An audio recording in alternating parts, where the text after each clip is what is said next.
What's up, everybody? It's Brandon LeCaren here, and today we're going to talk about what should be your plan in 2024 for buying a home, right? So, my thing is, if you don't already own a home, you need to own a home.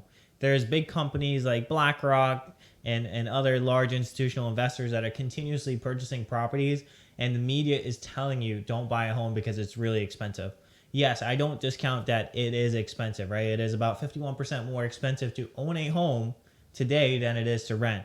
So interest rates are high, and it's not going anywhere. It's not going anywhere. It's not going to go down. It's not going to get back to 3%, 2%. So just get that out of your head right away. It's not going to get down to 3%. It's not going to get down to 4%. I believe it's probably going to be somewhere in the 5.75 to 6.5% next year. So it's really important to understand that interest rates are not going to drop as much as you think it is, and stop listening to the media, because guess what? Home prices are continuously increasing month over month, year over year, while people wait on the sidelines. And here's the thing: BlackRock and all these large companies, they're continuously buying real estate, they're continuously purchasing real estate at a rapid rate. So it's really important to understand, like, hey, if these movers and shakers are buying property, why am I not buying property, right? And what is the message? So I wanted to show you guys, like, sort of like a holistic view on the reason why you should buy a property, and the fact that it is not more expensive to own a home based on the equity that you're going to build up versus, like, if you were to rent, essentially, right? So think about these things. Like, I hope this video is just educational, and it's just meant to provide value and show you the reasons of why you should own a home. I think it's really important. It's part of, like, the American dream. It's part of, like, this cool thing of us being able to own property. And I think, like, it's an amazing thing. So if you don't, if it's not in your New Year's resolution, make it part of your New Year's resolution to purchase a home in 2024. And I want to show you guys how essentially we could get this down closer to where it would be for the same price of renting a house, right? So think about that, right? There's other opportunities. If you don't have the money, I'm going to show you how to get it and show you some options, because one of the things that people don't realize is that we could use ourselves, we could use our community and be the bank. This is what wealthy people do. And these tools are available to everybody. It doesn't have to do with, like, somebody is rich and somebody's poor. We're just not utilizing it. And we need to educate ourselves and educate our community on the reason why we need to use these things to help each other get out of this rat race, right? So I'm going to jump to the blackboard here and show you guys kind of like my thoughts of, buying a $500,000 house wherever you're at. These are rough calculations. This is not meant to, like, be exact numbers, but it's just to give you an idea of, like, where things are at, and show you how, like, hey, this is kind of affordable, right? So the scenario I'm going through is essentially, like, there are first time home buyer programs out there, but generally, like, there's income limits. So if you make less than $96,000 a year, you could qualify for a home buyer program, a first time home buyer program, where the state will give you a grant. And that's always an option. And that's, like, with the grant program, your down payment and sometimes part of your closing costs will be covered. So think about that. If you make less than 96,000, or maybe your boyfriend or girlfriend makes less than 96 and they want to buy a house, like, you could split it up. You're not married yet and you don't file taxes jointly. That's something that one person could buy the house one year, next person could buy the house next year. So think about these options. Really, like, think outside the box as you're sitting around Christmas table or New Year's talking about resolutions of what you want to achieve in 2024. These are really cool things, and I'm going to show you guys how to build wealth using a $500,000 property. And let's go. So, assuming it's a $500,000 property, we're going to put down 3%, which is a conventional loan. That's pretty typical. And, over time, your mortgage insurance is going to drop off. It's going to be cool. So today's rate, I'm using today's rate of about 6.5% on a conventional 3% down. So, obviously rates could change. So that's something to keep in mind. Could go up, could go down. They're expecting rates to drop next year. Again, I don't expect it to go below, like, 5.5, 5.75 at the end of next year. So make sure you pay attention to that. So, buy, right? Draw this line here, right? And we're going to call this side rent. Right. So if you buy a house, right, $500,000 house, we're going to put down 3%, which is $15,000 down payment, right? Now, there is closing costs associated with this, right? And typically closing costs, we're seeing them about 3% of the purchase price. So another 15,000, right?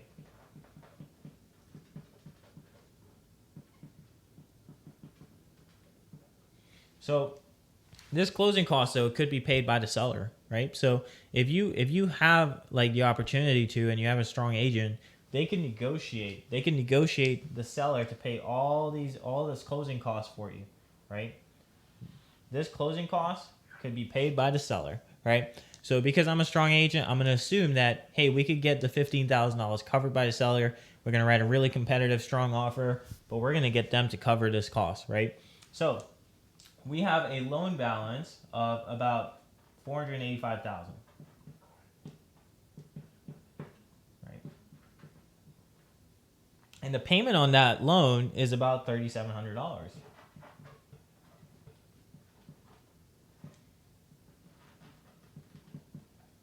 Right? So that's one of the things to keep in mind is like on a $500,000 house, you are going to pay about $3,700 a month. So on the flip side of that, right, to rent a $500,000 house today, we're seeing that same house, it's almost 50%, right? But that same house to rent a $500,000 house, I just rented one. I actually rented for $2,800, but I'll just say it's rents for $2,700 or $2,500. Sorry. So that 2,500, just keep that in mind, right? Just keep this in mind here. It's 2,500 a month. Just keep that in mind. We're gonna go back to that later. So it's $3,700, right? Big difference, right? Yep. It's about it's a big difference. So and a lot of people may not have this much room in their budget. You may have to cut back on the Starbucks. You may have to cut back on the Louis Vuitton handbags or whatever it may be. But make sure you think about that, right? So the other thing too, speaking of Louis Vuitton handbags, like people that own real estate, like, and people that are wealthy don't genuinely care about the Louis Vuitton handbags, right? So stop buying stuff that you buy to just impress people that you don't even care about, right? So take this money that you make and you invest it in real estate. And don't worry about what other people are going to say. Other people are going to talk whether you have the Louis Vuitton or not. So just buy real estate, right? So here we go. So we're gonna buy this house. It's a townhouse, right? So bought this cool little townhouse here. There's a basement or whatever. Here's a door, right? So there's about 3 bedrooms. You got a 1 bedroom in the basement, 1 bath, and you and your family live upstairs, right? You and your family live upstairs. And I'm just showing you guys how to make up for this difference, right? So, your mortgage is $3,700 a month. So maybe you rent out the basement, and right here in Northern Virginia, we see basements rent for about $1,200 to $1,500, right? So right here, there is about essentially like a $1,200 difference of where it's at. So we're gonna rent this basement out for $1,200,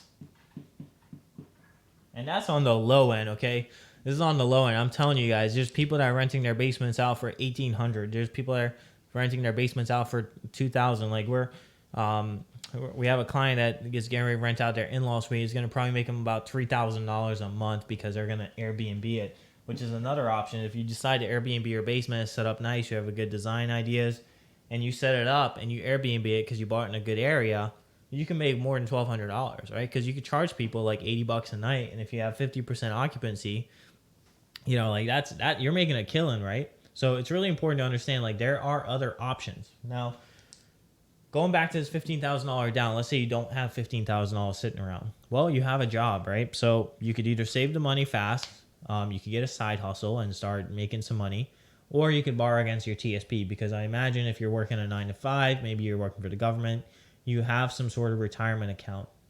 So utilize that, because with the retirement TSP account, you could borrow the money and pay yourself back interest. A lot of people don't realize that, but you can do that. The other option is you have family members. Maybe ask your mom for that early inheritance. Say, hey mom, look, I want to buy a house. I want to put it into a good place. Can you help me? And they can give you a gift, right? Maybe ask your dad. Maybe ask your cousin or somebody that that is willing to take that opportunity for you, right? And maybe offer them some sort of equity on this property, right? So it's really important to understand there are other options out there. There's also private money lenders. Maybe it's your friend that's willing to lend you $15,000. You're going to pay them back over time. Like those are all options, right? Maybe you could pay them some of this cash flow because you already qualify for the $3,700 mortgage, right? So if you paid them back $1,200 a month, like you should be able to pay them off within the first year. So think about that, right? So think about options that give you a leg up, and don't think inside the box. Think outside the box. It's really important to ask other people for help. It's something that I'm learning today. I'm still learning to ask other people for help. So think about that. So going back to this example, so we've got essentially now like our mortgage, you know, like now we're down to $2,500 like we're responsible for. But what I want to show you guys here is how much equity that we've built up that rent does not take into account, right? So we had a $500,000 house, right? Well, the market went up by 8% next year, right? Let's just say that over the past 2 years, the market has moved about 8% on average, at least in a metro high growth market. This is not every market, but the market has gone up. And yes, real estate did drop a little bit, but it quickly sprung back up. And I'm expecting properties to go up in value about 6 to 8%. So let's say it went up to 8%, year one, right? So we got 8% of $500,000 is $40,000, right?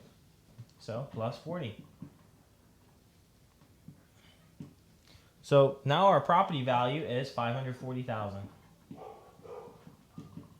right? So it's really important to understand you just gained $40,000 in equity on this property. Think about that. And you didn't do anything. All you did was pay the mortgage. But wait, we've been paying a mortgage. So I did the calculation on an amortization schedule, and it's like you do pay a lot in interest, but in the first year, you will bring that $485 down to $479,000. So now you owe $479,000, right? So that is $61,000 in equity.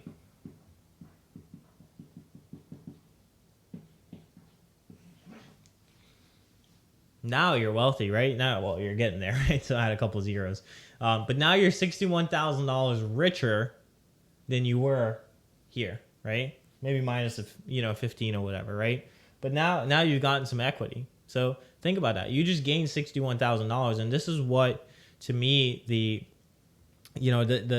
articles and the media, and they don't take into account the fact that you're building equity, property values are going up, and you're just sitting on the sideline. Because guess what? Now next year you waited a year. Now that house is $540,000, right? And think about that. It goes up another 5% next year, right? It's not 5% on 500,000. It's 5% on 540,000. So people need to think about this, right? I hope you guys are seeing the math here. But yeah, so going back to the rental amount, you just rented for a whole year, right? So you rented for a whole year, $2,500 times 12 months, you're out $30,000.